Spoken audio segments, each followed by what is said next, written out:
Hi, I'm Jen and I'm the Gaming Mum, and today we're going to look at the prices of games. Let's go.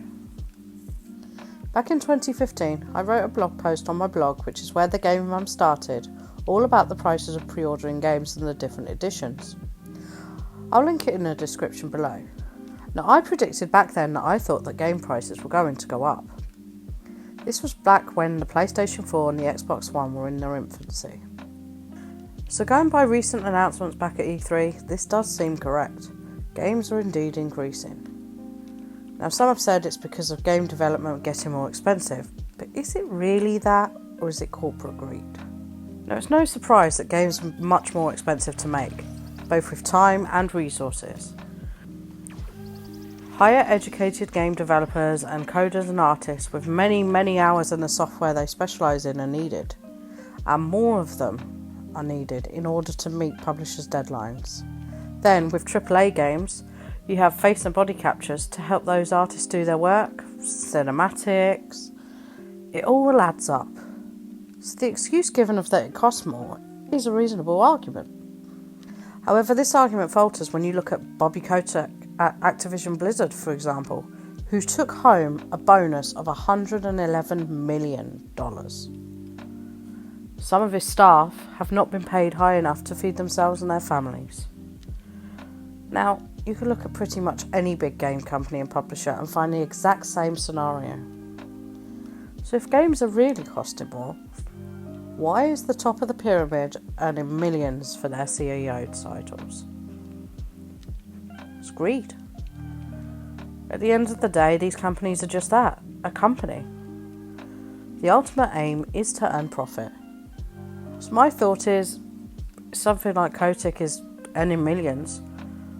Why is some of his staff using food banks and vouchers because they aren't paid enough? Yet the price of games is going up for consumers? That doesn't make a lot of sense. And what about the low-income families? Especially after Corona hit, many families all over the world have lost their careers and their jobs due to the pandemic. So money is crazy tight. If their kid wants the next AAA game, what are they supposed to do? A child won't be able to understand what is going on financially in their parents' lives, and nor should they. If they have had these games with no argument before, how is a parent supposed to explain to their child that it's simply not possible?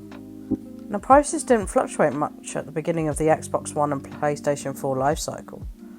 Some were a little higher if publishers thought they could, but on average they stayed the same, except for special editions.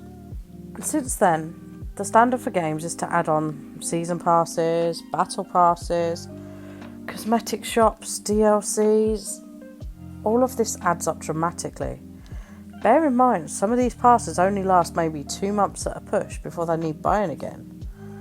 So if you're paying for a £60 game, then start to add on 3 battle passes of £30 at a time, that's already double the initial price, bringing it up to £120. Then for cosmetics, you're easily hitting over £150 just in a year for one game. So, what are you to do as a gamer or a parent who's looking at the price of these games? Here are my quick tips. Number 1. Do not pre-order. Pre-ordering was brought about when publishers didn't want to risk making a massive amount of costly hard copies for their games. Now, this isn't a problem anymore.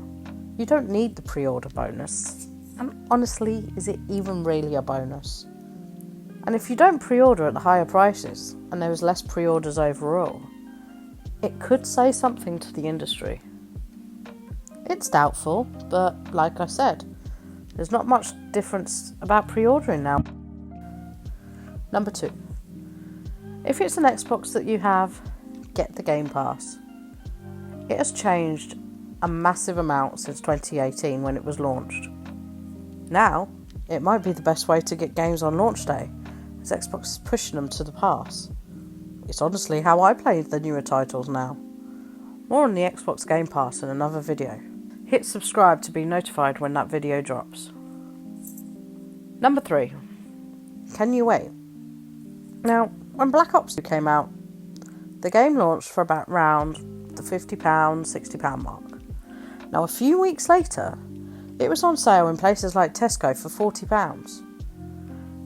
Use places like Price Buy or Deco Deals for the Switch, especially as games on the Switch don't seem to lower by much at all. Now, if you wait until after launch, you may also find them in renewed condition on places like Amazon, Game in the UK, or even CEX, as people decide they're done with it. Games are going to keep going up. Now, is it greed? Or is it really game development costs? I think it might be a mixture of both. So what do you think about the prices of games? Do you think it's greed? Or do you think it's really about development? Let me know in the comments below. Thanks for watching. See you in the next video.